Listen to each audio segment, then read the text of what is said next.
Hello दोस्तों, welcome to my channel. भाई आज हम बात करेंगे ईरान में चल रहे प्रोटेस्ट की। जहां एक तरफ दुनिया आज मार्च पर जा रही है, वहीं दूसरी तरफ ईरान में लोग आज भी इस टाइम पे लोग इंटरनेट के लिए संघर्ष कर रहे हैं। सोचिए कितनी शर्म की बात है। आज ईरान में लोग रोटी, कपड़ा और मकान और जॉब के लिए, जो कि बेसिक नेसेसिटी आज डेट में किसी को सर्वाइव करने के लिए, उसके लिए प्रोटेस्ट कर रहे हैं और प्रोटेस्ट को ब्रूटली कुचला जा रहा है। 500 पीपल अभी तक मारे जा चुके हैं, 10,000 से ज़्यादा लोग गिरफ्तार हो चुके हैं। और ऐसा क्रांति ईरान में बहुत सालों के बाद हुआ है, जहाँ पे पब्लिक आज पूरा प्रोटेस्ट कर रही है। पिछले 14 दिनों से प्रोटेस्ट कर रही है।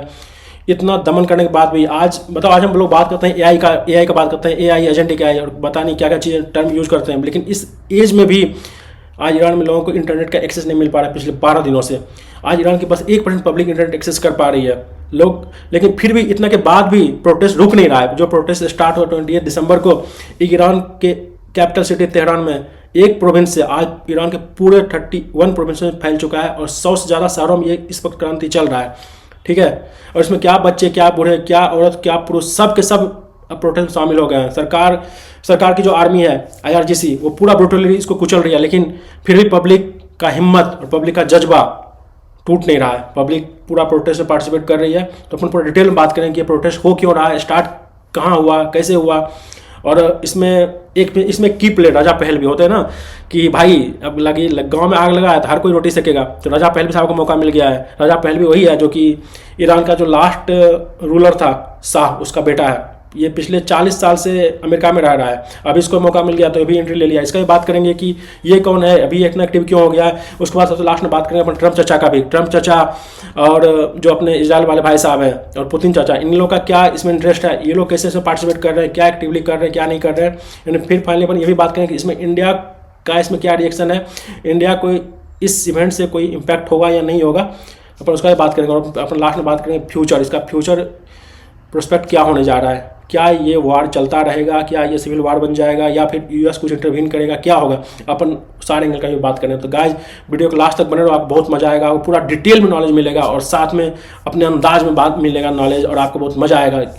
ये बिल्कुल ही बोरिंग नहीं होगा। सो आप प्लीज लास्ट तक बने रहो, बहुत मजा आने वाला है। तो भाई साहब, सबसे पहले बात करते हैं कि प्रोटेस्ट शुरू क्यों हुआ। भाई सब कुछ शुरू हुआ इकोनॉमी से। इकोनॉमी में रीजन है, इकोनॉमी गड्ढे में जा चुकी है। गड्ढा भी होता है, गड्ढा भी इसको नहीं बोलेंगे, महागड्ढा बोलेंगे। करेंसी ऑल टाइम डिवैल्यूड हो चुका है। आज उनके करेंसी की कीमत यह है कि $1 के सामने आप 10 लाख ईरानियन रियाल खरीद सकते हो। इनफैक्ट अपने करेंसी से कंपेयर करोगे तो भी वो आप 10,000 से 15,000 ईरानियन करेंसी अपने ₹1 के सामने खरीद सकते हो। महंगाई ऑल टाइम हाई पे जा चुकी है। पिछले 2 महीने में 400% इन्फ्लेशन बढ़ा है। जो डेली यूज का सामान है, रोटी, तेल, इन सब का दाम आसमान छू चुका है। तो महंगाई, करेंसी की डिवैल्यूएशन, और तीसरा अभी जो लेटेस्ट जो तात्कालिक कारण बना, जिसके कारण कि तेहरान में प्रोटेस्ट शुरू हुआ 28 दिसंबर को, उसका तात्कालिक कारण ये था कि वहाँ पे बाजारी करके एक ग्रुप है। बेसिकली बाजारी आप क्या बोल सकते हो ना, कि अपने जैसे अपने मारवाड़ी लोग होते हैं, या फिर अपन जो दुकानदारों के ग्रुप बोल सकते हो किसी पार्टिकुलर एरिया का। ठीक है, तो वही लोग, बाजारी लोग ही पूरा लास्ट 100 साल से ईरान में किसी का सरकार बनाए जा रहे हैं। और इस सरकार को बेसिकली उन्हीं का फाइनेंशियली सपोर्ट था।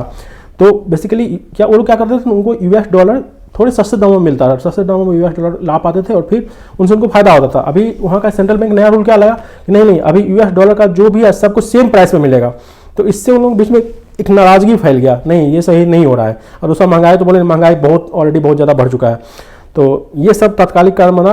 और लोगों के पास दूसरे उसके ऊपर की महंगाई तो बढ़ ही गया, लेकिन लोगों को जॉब भी नहीं मिल पा रहा है। और जो ऊपर से अमेरिका का सैंक्शन, इकोनॉमिक सैंक्शन जो 6 साल लगा, इनके इकोनॉमी पूरा क्रिपल्ड कर दिया है। ये अपने ऑयल को इलीगली कहीं पे मतलब सेल आउट कर नहीं सकते हैं। ये अपना जहाँ भी ऑयल को सेल कर रहे हैं इलीगली कर रहे हैं, बेसिकली स्मगलिंग कर रहे हैं। तो सपोज करो कि अगर ऑयल का प्राइस इंटरनेशनल मार्केट में पर बैरल अगर $60 है, ठीक है, तो इनको कितने में बेचना पड़ रहा है, इनको बेचना पड़ रहा है $30 में, $20 में, क्योंकि इनके पास बहुत ज़्यादा है। ठीक है, और इनको पैसे चाहिए और इनके इकोनॉमिक सैंक्शन लगा हुआ है, तो इलीगली वो स्मगल कर रहे हैं ये लोग। ठीक है, तो ये सब कारण से इनका इकोनॉमी पूरा धीरे धीरे करके पूरा कोलैप्स हो गया। ऑलरेडी इनका इन्फ्लेशन ईरान में ऑन द एवरेज लास्ट 6 साल से, जब से सैंक्शन लगा है तब से 50% है। 50% इन्फ्लेशन से कितना ज़्यादा है। अपना इंडिया में इन्फ्लेशन जब होता है 7%, हम लोग बोलते हैं बहुत ज़्यादा इन्फ्लेशन हो गया। ठीक है, वहाँ 50% है। तो सोचो कि तुम जो भी कमाओगे, जो भी कुछ भी सेविंग हो पाएगा, आप डेली रोजमर्रा की चीज़ों नहीं खरीद पाओगे, सेविंग क्या हो पाएगा। और आप जो भी पैसा बचाते हो, पैसा का वैल्यू पूरा डिग्रेड हो जाता है। आप मान लो 100 रुपये बचा है, लेकिन इन्फ्लेशन 50%, आपको क्या है बचा, कुछ भी नहीं बचेगा आपका। ठीक है, तो ये सब बात है भाई। इकोनॉमी पूरा क्रिपल्ड हो गया। अब लोग बगावत में उतर गए, भाई हमको दो रोजी दो, हमको रोटी दो, कपड़ा दो, मकान दो, जॉब दो। नहीं दोगे तो प्रोटेस्ट करेंगे। तो लोग प्रोटेस्ट करने उतर गए। जब प्रोटेस्ट करने उतरे तो इन लोग भाई साहब ये क्या बोलते हैं, अपने देखो हम नहीं भाई साहब, ये प्रोटेस्टर करने वाले जो है सो ईरान के आदमी नहीं है भाई, नहीं भाई, ये तो आए आकाश से। तो ये लोग कौन है? ये लोग एजेंट हैं किसके? अमेरिका के और इसराइल के। भाई कोई गोली खाने के लिए अमेरिका और इसराइल का एजेंट आ जाएगा? 500 आदमी जो तुम बोल रहे हो ऑफिशियली, अनऑफिशियली तो 1000 लोग मारे जा चुके हैं, तो सब गोली खाने आएंगे? गोली वही आदमी खाता है जो उस धरती से बिलोंग करता है, जिसके देश की मिट्टी है, जो अपने देश से प्यार करता है, अपने बच्चों के लिए, अपनी माँ के लिए, अपने बाप के लिए गोली खा रहा है। ठीक है, 18 साल का बच्चा मारा गया, 20 साल लड़की मारी गई, कितने बच्चे कोमे में चले गए, किसके लिए भाई? अपने देश के लिए, रोटी के लिए, जॉब के लिए। और तुम बोल रहे हो कि सब एजेंट है इजराइल के और यूएस के। सर में चाहिए सरकार को। कभी कभी जब आग लगता है ना किसी घर में, तो उस आग में रोटी बहुत सारे लोग सेकते हैं, और इसी आग में एक जो रोटी सेक रहा है बंदा, भाई वो बंदा है अपना राजा पहलवी। भाई चलो अब थोड़ा बात ना इस राजा पहलवी पे कर लेते हैं, क्योंकि ये बंदा अभी बहुत न्यूज़ में छाया हुआ है, तो इस पर बात करना बहुत जरूरी है। ठीक है, तो भाई राजा पहले बार पहले तो ये जान जाओ कि ये लास्ट 40 साल से यूएस मेरीलैंड में रह रहा है, 40 साल से। अब ये सोचो कि अभी वार चल रहा है ईरान में, ये बंदा क्या कर रहा है? ये बंदा बैठ कहाँ से ट्वीट कर रहा है, ट्वीट पे ट्वीट कर रहा है। अरे भाई तुम अपना बोल रहे हो लीडर है तो जमीन पे उतरो ना लोगों के साथ, जमीन पे नहीं उतरना, बस वहां से ट्वीट कर रहा है, stay strong guys, this is the last battle. भाई ऐसा कौन सा लीडर, जब कल के टाइम सरकार बनेगा तुम दौड़ के आ जाओगे, नहीं भाई हम बनेंगे, हम डेमोक्रेसी लाएंगे, और वहां बैठ के तुम्हारे ट्वीट पर ट्वीट खेल रहे हो। अच्छी, ये तो अच्छा बात है भाई, हर कोई ट्वीट ही खेलेगा तो क्रांति कौन करेगा? ठीक है, और भाई इसके बाद समझो इसकी ये बात, ये बंदा भी ऐसा कोई दूध का धुला उसका फैमिली नहीं था। ठीक है, इसके बाबूजी ईरान के लास्ट मोनार्क थे, लास्ट रूलर। इनके बारे में कहा जाता है कि ये इनका खुद का एक सीक्रेट पुलिस सर्विस था, जिसको कहा जाता था सावक, SAVAK। ठीक है, उसके बारे में बोलते हैं ना कि वो बहुत ही खतरनाक पुलिस सर्विस था। लाइक बहुत ही ब्रूटली में कोई भी चीज़ को, कोई भी अपने खिलाफ बोलता था ना, बहुत ही ब्रूटली उसको सप्रेस करते थे। तो भाई जबकि पहलवी भी क्या बोल रहा है, हम डेमोक्रेसी लाएंगे। भाई ये तो वही बात होगी ना भाई, कि अब बिल्ली बोलेगी कि बिल्ली को बहुत दिन से खाना नहीं मिलेगा, तो बोलेगा हम चूहा खाना बंद कर देंगे। भाई तुम्हारा बाबूजी खुद ही इतना बड़ा ये था, मतलब एक तरह डिक्टेटर ही था, क्रूरल्टी के साथ सब कुछ करता था, उसी के खिलाफ तो ये उठा और फिर ये जीत के फिर ये बन गया। और अब तुम बोल रहे हो कि तुम डेमोक्रेसी लाओगे। जो तुम्हारे बाबूजी जो लोग जानता है वो समझ सकता है कि भाई तुम डेमोक्रेसी में कुछ लाने वाले हैं, तुम बस इंतजार में हो कभी हटे और कब हम आ जाए। हम ये मानते कि अच्छा नहीं, लेकिन तुम भी दूध धुले नहीं होगा। तुम सच में लीडर होते और डेमोक्रेसी लाना चाहते, तुम पब्लिक साथ कंधा से कंधा मिला खड़ा होते, सिर्फ ट्वीटबाजी नहीं करते और पावर आने का वेट नहीं कर रहे होते। ठीक है भाई, और जो तुम्हारे बाप पे जो लगा हुआ है उसको कैसे धोगे? तो सिर्फ ब्रांड बदल जाएगा, लेकिन कस्टमर सर्विस वही पुराना वाला ही रहेगा, लोग समझ जाइए। ठीक है ना, और उसके बाद इसके बारे में एक चीज़ और भी बोला जाता है, भाई ये बोल तो रहा है ठीक है हम डेमोक्रेसी लाएंगे, लेकिन अभी तो क्या प्लान है भाई? अभी तक तुम अपना कुछ प्लान लोगों के साथ शेयर नहीं किए हो, कैसे लाओगे, क्या करोगे, नहीं करोगे, बस सिर्फ लाएंगे। क्या लाएंगे भाई, क्या लाएंगे? कोई तुम्हारे पास कोई पॉलिटिकल पार्टी भी नहीं है, कोई पॉलिटिकल पार्टी का स्ट्रक्चर भी नहीं है, कोई ऐसा कैरिज्मेटिक नाम भी नहीं है कि जो आएगा तो कुछ मतलब इकोनॉमी को कैसे बूस्टअप करेगा, इन्फ्लेशन कैसे कंट्रोल करेगा, कुछ भी होता है ब्लूप्रिंट दो ना भाई, तुम कुछ ब्लूप्रिंट दे ही नहीं रहे हो। तो अब तुम्हें पब्लिक पूछ रही है भाई कि सरकार गिर गया फिर आगे क्या होगा? तो पहलवी का रिस्पॉन्स क्या होता है भाई? वो तो बाद में देखेंगे, पहले तो अभी फोटो खिंचवा लें दो, मतलब वो सब बाद में देखेंगे, पहले इसको हटाओ। अभी तो हमको सेल्फी लेना है सबके साथ में, मीडिया में बने रहना है, पहले इसको हटाओ फिर बाद में देखेंगे। तब तुम लोग गोली खाओ, तुम्हारा बच्चा मरे, हम बैठ के वहाँ ट्वीट खेलेंगे भाई, स्टे स्ट्रॉन्ग। ये तो सही बात है भाई, ये तो बहुत अच्छा है। तो यही है अपना पहलवी भाई। तो दूध का धुला कोई नहीं है, सब अपने मौके के ताक में है, जिसको जहाँ मौका मिल रहा है चौका मार रहा है, बस वेट कर रहा है कब बॉल उनके पाले में गिरे और कब वो लपक ले। तो भाई वही बात है।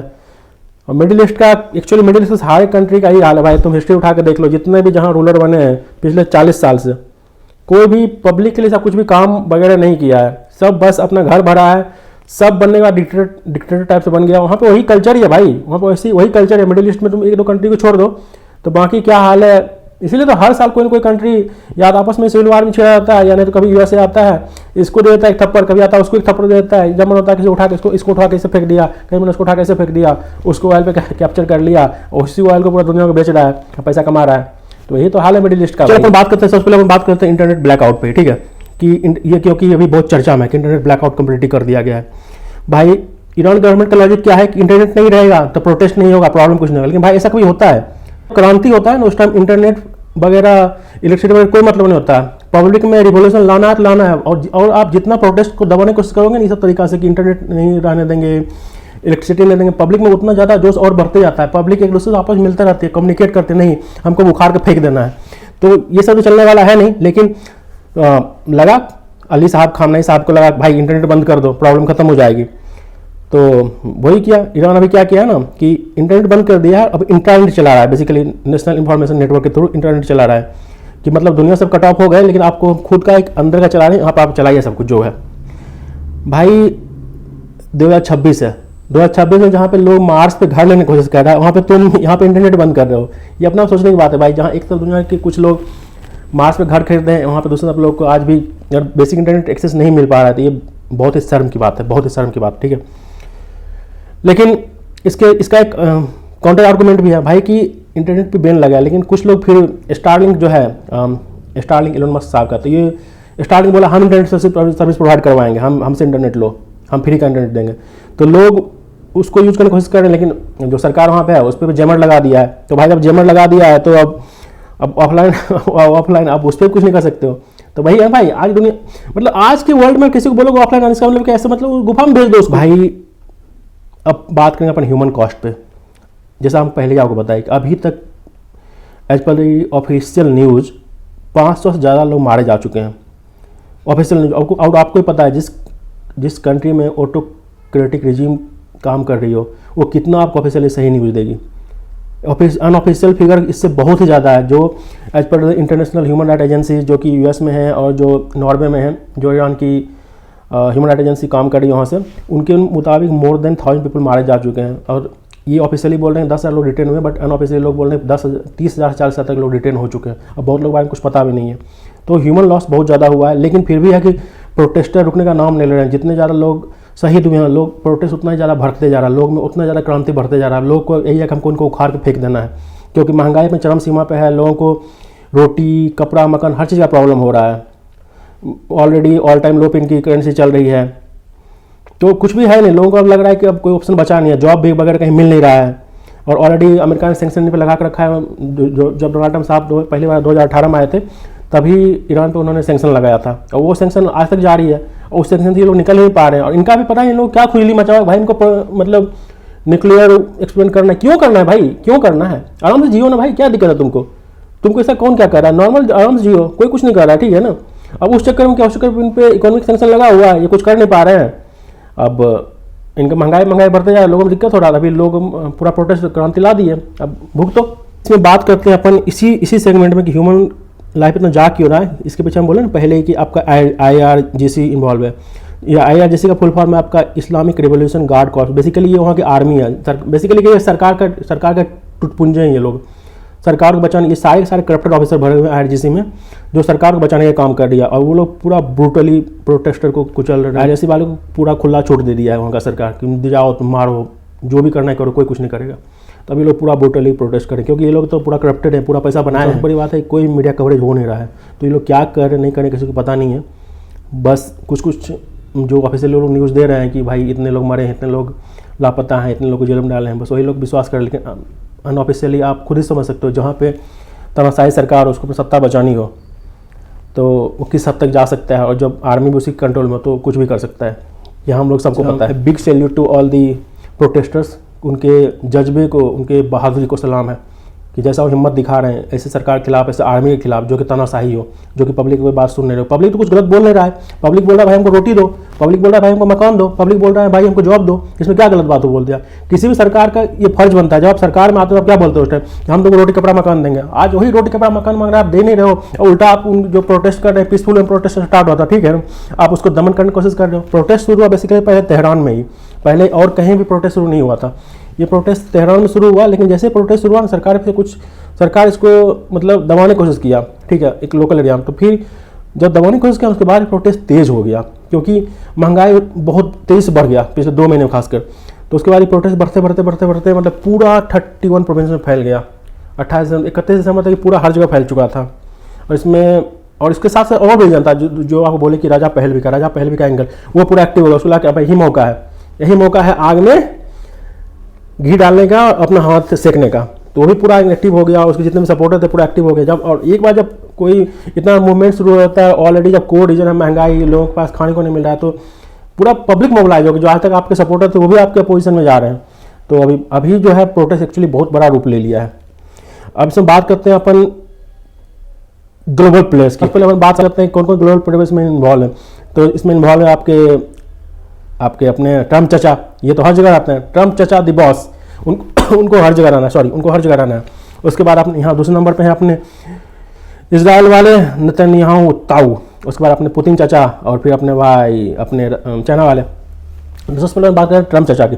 तो ट्रम्प चाचा बोले भाई अगर पीसफुल प्रोटेस्टर्स को कुछ भी किया जाएगा, कुछ चलने की कोशिश किया जाएगा ब्रूटली, तो अमेरिका चुपचाप यहाँ शांति से बैठ के देखे, तमाशा नहीं देखेगा, हम लोग भी एक्शन लेंगे ईरान को। तो और ट्रम्प चाचा तो उससे पहले बहुत बार धमकी दे चुके हैं ईरान को, पहले हमेशा बोलते रहते हैं। आप लास्ट ईयर देखे थे जब 12 दिन का इनके बीच में युद्ध हुआ था ईरान और इजराइल के बीच में, उस टाइम ट्रम्प चाचा बोले थे ना कि अरे शांत हो जाओ नहीं तो हम देख लेंगे। तो अभी ट्रम्प चाचा वही बोल रहे हैं कि अगर पीसफुल प्रोटेस्टर्स पर ब्रूटलिटी किया गया तो हम अपने आर्मी को स्टैंड बाय पे रखें, भेज देंगे कभी भी। लेकिन अभी तक से बोल रहे हैं, उसे ट्रम्प चाचा बयानबाजी बहुत आगे रहते हैं, मीडिया में बनने में कुछ भी बोल लेते हैं। तो जब ये बात ट्रम्प चाचा बोले ना, तो इधर से जो अपने दादाजी हैं, अली खामनाई दादाजी, इन्होंने बोला कि ये अमेरिका क्या बोलेगा, अमेरिका का हाथ तो खुद ही खून से रंगे हुए हैं। भाई सबको पता है खून से रंगे हुए, उसके हाथ तुम्हारा तो उससे ज़्यादा खून से रंगे हुए, लेकिन तुम अमेरिका बोलेगा तुम कुछ करो भाई, तुम क्यों ब्रूटलिटी कर रहे हो, राइट। अब नेतन्याहू साहब खुद ही बोल रहे हैं अलग से कि नहीं ईरान तो हमेशा ये वार क्रिमिनल रहा है, इस पर कुछ एक्शन लिया जाए, ये सब चल रहा है। तो ट्रम्प चाचा बयानबाजी कर रहे हैं 3-4 दिनों से, और ये भी अपने बयानबाजी कर रहा है। और सच बात है कि ये लोग एक्सेप्ट नहीं कर रहे हैं, ईरान वाले जो है ना, ईरान की सरकार एक्सेप्ट नहीं कर रही है कि ये प्रोटेस्ट ऑटोमेटिकली पब्लिक के द्वारा किया जा रहा है, because of many reasons like महंगाई है, जॉब नहीं है। ये क्या बोले नहीं इसमें जो प्रोटेस्टर्स हैं जो हैं ये सब एजेंट हैं, किसके, अमेरिका के एजेंट हैं, इजराइल के एजेंट। अरे भाई एजेंट सब लोग एजेंट थोड़ी हैं भाई, इतने सारे लोग, लाखों लोग पब्लिक है, लाखों लोग बच्चे औरत युवा स्टूडेंट सबके सब एजेंट ही है क्या, कोई एजेंट नहीं है भाई। तुम कोर्स को भी रिजॉल्व कर नहीं पा रहे हो, खाली बोलो एजेंट है, ये क्या मतलब है भाई। और इजराइल वाले तो अपने जानते नेतन्याहू साहब, इनका और ईरान का तो डेली का है भाई, आज ये मारेंगे कल वो मारेगा, आज ये मारेंगे कल वो मारेंगे, इनका चलते रहता है, इनका अपन चलते, ये लोग आपस में डील कर लेते हैं, इनसे कोई बड़ा बात नहीं है। यहाँ बात ये है कि और 2026 में जो था ना, ये प्रॉक्सी वार जो चला था हिजबुल्ला और हमास का चलते रहता है, ठीक है, इजराइल के खिलाफ। इसको ये प्रॉक्सी वार है, किसका प्रॉक्सी वार है, ईरान का प्रॉक्सी वार है। तो भाई जब तुम दुश्मन पार्ट रखोगे, तुम्हारा जो दुश्मन है इजराइल और यूएसए, तो उनको तो मौका मिल गया, तुम्हारे घर में आग लगा है तो दुश्मन तो मजा लेगा नहीं भाई, तो दुश्मन मजा ले रहा है। अब आपका 2 दुश्मन है, जब आपके घर में आग लगा, दुश्मन को इससे अच्छा मौका कुछ मिलेगा, तो मजा ले रहा है, अब तो मौका दे दिए। अब तुम अपना पहले घर संभालो ना, उसको क्या संभालोगे, पहले अपना घर ठीक करो, फिर बाद में 12 वाला की बात करना भाई। और रसिया और चाइना, भाई रसिया और चाइना बहुत ही, खासकर स्पेशली चाइना बहुत ही तेज आदमी, बहुत ही तेज कंट्री है, वहाँ सब आदमी बहुत तेज है। चाइना आपके साथ तब तक है जब तक उसका प्रॉफिट है, जिस दिन प्रॉफिट निकला, जिस दिन लगा भाई अब उसको कुछ स्थिति डमाडोल होने वाला है, खटाक से खिसक लेगा, तो चाइना वही चीज कर रहा है, चाइना देख रहा है। अब लेकिन लगा भाई अब थोड़ा ना मामला बिगड़ रहा है, तो कन्नी काट लिया और बोला भाई हमको तो पैसा सब देना नहीं पड़ेगा, बहुत से ऐसे माल खरीद ही चुके हैं, तो हम शांति से बैठे रहते हैं। अभी शांति से बैठा हुआ है वो। और रसिया वाले भाई साहब को भी वही तेल का सारा मैटर ही तेल का है भाई, सारा दुनिया सारा मैटर ही तेल का है, ठीक है ना। अपन बात करेंगे इस पर, अभी ये मैटर साहब तेल का क्यों है, ठीक है ना। अभी आपको सोचने में भाई, अभी आपको लग रहा है भाई ये ईरान में हो रहा है, हम लोग इतना टेंशन क्यों ले भाई, जियो पॉलिटिक्स इतना सिंपल नहीं होता भाई। आपको पता है इंडिया में खुद का ऑयल रिसोर्सेज कितना कम है, बहुत ही कम है, हम ऑयल पे कंप्लीटली डिपेंडेंट बाहर कंट्री पे है। और ये यूएस वाले भाई साहब क्या कर रहे हैं, जिस हम तेल इंपोर्ट करते हैं, या खासकर जो भी बहुत बड़ा एक्सपोर्टर है, वेनेजुएला कैप्चर कर लिया, रसिया वाला सैंक्शन लगा दिया है, ये ईरान वाले को जानबूझ के फंसा दिया, तो अब ये सब कंट्री रहे नहीं है, तो अब इसको फायदा किसको होगा, डायरेक्टली फायदा होगा डायरेक्टली यूएस को। ये तो उनका स्ट्रेटजी है कि सबको उलझा दो और अपना तेल पूरा दुनिया भर में बेचो महंगा दाम में। तो जो अभी आप तेल खरीद के घूमते थे डुम डुम करते हुए 100 रुपया में, कब बढ़ के 200 रुपया हो जाए भाई पता भी नहीं चलेगा, ठीक है। और खासकर जानते हैं ना, ये दुनिया का जो 20% तेल एक्सपोर्ट होता है, ठीक है ना, जिस रूट से गुजरता है, वो रूट पता है कब से किसकी कंट्रोल में है, वो रूट कंट्रोल है ईरान के, स्ट्रेट ऑफ हॉर्मस, ठीक है ना, उससे दुनिया का 20% ऑयल गुजरता है। आप यही समझ लो कि वहाँ पे एक पटाखा भी फूट गया, पटाखा बोल रहे हैं हम, स्टेट हाउस पे पटाखा भी फूट गया ना, तो रातों रात तेल का प्राइस ना 40-50% भागने में कोई टाइम नहीं लगेगा, फटाक से भाग जाएगा। 20% बहुत बड़ा होता है भाई अमाउंट, ठीक है। तो ईरान पे जो सब कुछ हो रहा है ना, मेनली इसके पीछे रीजन है ऑयल, क्योंकि ईरान ऑयल किंग है भाई। ईरान पे इतना सैंक्शन लगा इतने साल से, लेकिन फिर भी सर्वाइव करा ओनली ऑयल के दम पे।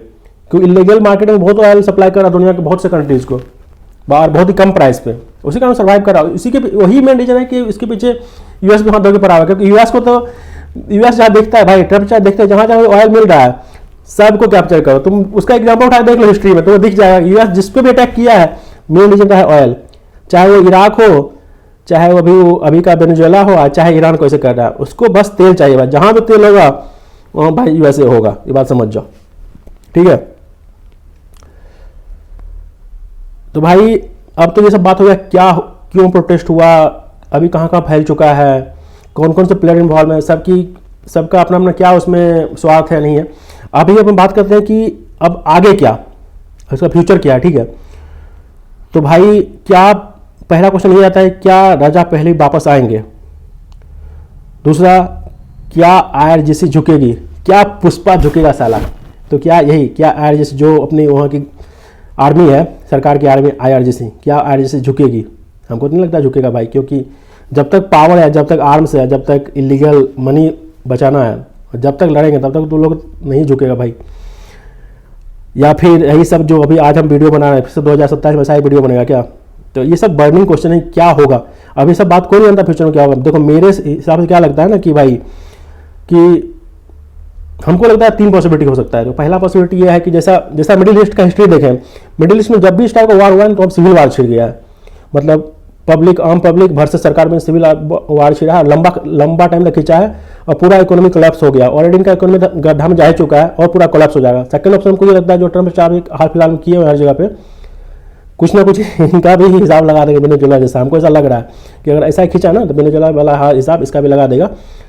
और मेरा तीसरा ऑप्शन ये है कि भाई 86 ईयर्स के हैं ये दद्दू, तो भाई हमको तो ये समझ में आता है भाई दद्दू आप 86 ईयर्स आप क्यों इतना सप्ताह किलो में पड़े हो भाई, आप जाके हटिए भाई, जाके नमाज पढ़िए, पूजा पाठ कीजिए, क्यों इस चक्कर में पड़े, किसी को और को बनने दीजिए भाई, छोड़ दीजिए, जाइए कहीं पे, झूठ मूठ पब्लिक को मारे पड़े, जन्नत में नसीब नहीं होगा भाई, जहन्नुम नसीब हो जाएगा ऐसे में। और एक बात और भी है भाई, अगर आप हिस्ट्री से सबक लोगे ना तो जब जब गुस्सा और भूख आपस में मिला है भाई तब कोई भी डिक्टेटर बचा नहीं, कितने बड़े डिक्टेटर क्यों नहीं हो वो बचे नहीं हैं, चाहे वो हिटलर था या अभी हाल फिलहाल में आप देखे होंगे जो मिडिल ईस्ट में एक से एक बढ़ के एक आपके डिक्टेटर हैं, सीरिया में था, इजिप्ट में था, सबका क्या हासिल हुआ सबको मालूम है राइट, तो बताने की जरूरत है नहीं भाई। और अगला स्टेप इसका यही होगा ना कि भाई अब इसमें आगे क्या हो सकता है, तो हमको तो भाई देखो यही लग रहा है जो आपको हम पॉसिबिलिटी बता दिए कि या तो यहाँ सिविल वार छिड़ेगा या फिर यूएस इंटरवीन करेगा और कुछ बड़ा एक्शन ले लेगा, अपने आर्मी को भेज सकता है, या फिर इजराइल को एज ए प्रॉक्सी यूज कर लेगा, कुछ होगा धमाका। और लेकिन ये ईरान वाले भाई साहब डिक्टेटर हैं, तो ये भी बोल देंगे भाई अगर इजराइल या यूएस कुछ भी किया तो हम भी फिर पीछे नहीं हटेंगे, जहाँ जब उनका यूएस का बेस है डिफेंस का हम उस पर अटैक करेंगे। तो देखिए क्या होता है, हमको लगता है फ्यूचर में अभी कुछ दिन तक ऐसे पूरा बना रहेगा जियोपॉलिटिकल माहौल, पूरा सरगर्मी वाला, एक दूसरे से सब पूरा चिपकाते रहेगा। देखते हैं क्या होता है, जैसा होगा आपको अपडेट देंगे। तो भाई लोग फाइनली यही कहा कि कंक्लूड करना चाहेंगे कि ईरान केस को एज ए आइसोलेटेड केस मत लो। इससे सबक यही मिलता है कि दुनिया में जब जब लोगों को रोजी रोटी और बेसिक जॉब भी नहीं मिलेगा ना तो लोग ऐसे सड़क पर उतरेंगे, ऐसे प्रोटेस्ट करेंगे, और सरकार अगर दबाने की कोशिश कितना भी कर ले लेकिन कभी भी क्रांति को दबा नहीं पाएगी। इसीलिए दुनिया का हर सरकार के लिए एक सबक है कि लोगों को बेसिक नेसेसिटी प्रोवाइड किया जाए, लोगों की बातों को सुना जाए, ठीक है। नहीं सुनेगा तो जो भी हो रहा है यहाँ पे क्रांति वैसा भी हर जगह पे होगा। और दोस्तों तुम्हें क्या लगता है कमेंट करके बताओ, क्या ईरान में सच में चेंज आएगा या क्या होगा, क्या अमेरिका कुछ करेगा या सिविल वार छिड़ेगा? आपका जो भी ओपिनियन है अपने कमेंट में जरूर डालो, ठीक है भाई। और एक बार इससे और समझ आता है भाई कि न्यूज़ बोरिंग हो सकता है लेकिन जियो पॉलिटिक्स इवेंट बोरिंग कभी नहीं होता, इसका इम्पैक्ट आप पे डायरेक्टली इनडायरेक्टली होता है, आपको भले ही पता नहीं चलता हो। तो जियो पॉलिटिक्स कभी बोरिंग नहीं होता भाई, जियो पॉलिटिक्स जेब पे भारी पड़ सकता है। अभी तक चैनल को सब्सक्राइब नहीं करो, चैनल को सब्सक्राइब करो, अगर वीडियो को लाइक करो, कमेंट करो और अपने फ्रेंड्स एंड फैमिली में शेयर करो। Thank you very much.